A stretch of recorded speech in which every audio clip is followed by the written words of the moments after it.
அடுத்து fastest matric சம்பந்தமா, அதாவது 2 இலக்கங்களை பாரிய இலக்கங்களை தந்து அதை எப்படி பெருக்கலாம்ங்கிற விஷயத்துல ஷார்ட் கட்கள் நிறைய காணப்படுது. அந்த ஷார்ட் கட்டுகளை நீங்க கட்டாயம் தெரிஞ்சிருக்க வேண்டியது அவசியம்.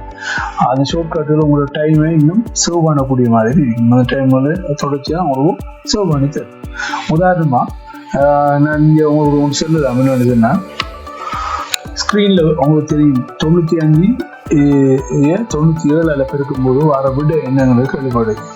இதுக்கு ஒரு ட்ரிக் ஒன்றும் இருக்கு. இந்த ட்ரிக் என்ன சொன்னா, இது அப்ளை பண்ணப்படுறது, இந்த ட்ரிக் எதுக்கு அப்ளை பண்ணப்படுதுன்னு சொன்னா, 100க்கு அண்மித்த இலக்கங்கள் இரட்டை உள்ள 100க்கு அண்மித்த இருக்கிற இலக்கங்கள் 2 பேருக்கு வரும்போதும் இந்த ட்ரிக்கை நாம யூஸ் பண்ணலாம். இந்த இதுல பாத்தீங்கன்னு சொன்னா 95 தர 97 இது ரெண்டும் 100க்கும் அண்மித்த இலக்கங்களா காணப்படும்.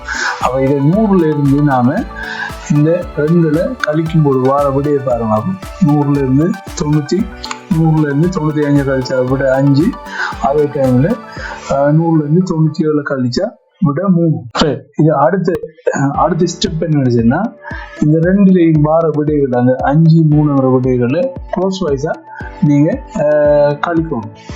அதாவது 95ல இருந்து 3 கழிச்சா வார விட 92. நீங்க இதை 2ஐயும் மாறி க்ளோஸ் வைஸா கழிச்சாலும் அதே விட தான் வரும். அதாவது 95ல இருந்து 3 கழிச்சா 92. இது ஸ்டெப் 2. ஸ்டெப் 1 ஏற்கனவே நாம 100ல இருந்து அந்த உரிய இலக்கங்களை கழிச்சிட்டோம். அது ஸ்டெப் 1. இது ஸ்டெப் 2. ஸ்டெப் 3 என்னன்னா, அந்த கழிப்பாட்ட இலக்கங்கள் 2ஐயும் பெருக்கணும். 5 தர 3 15.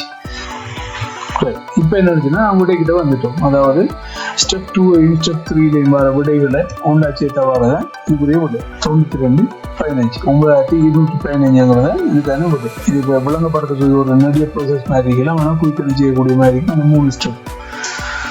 இது ஒரு ஈஸியான மெத்தட். குயிக்கனை இதை செய்யக்கூடிய மாதிரி அவ்வாறான ஷார்ட் கட்கள் நிறைய காணப்படும். அது எல்லாத்தையும் நீங்க அறிஞ்சு படிச்சு வச்சுக்கிறது நல்லது. இது போன்ற இன்னும் மெட்ஸ் சம்பந்தமான இன்னும் ஷார்ட் கட்கள் நிறைய இருக்கும். அது அடுத்து வர வீடியோக்குள்ள உங்களுக்கும் நான் இந்த பதிவுகளில் இல்லாட்டி அடுத்து வர வீடியோக்குள்ள நான் அது சம்பந்தமா உங்களுக்கும் சொல்லலாம். இதுல மேலும் ஏதாவது டவுட் எழுதிக்கணும்னு சொன்னா கமெண்ட் பண்ணுவோம். அதோட நாம இன்னும் டிஸ்கஸ் பண்ணலாம்.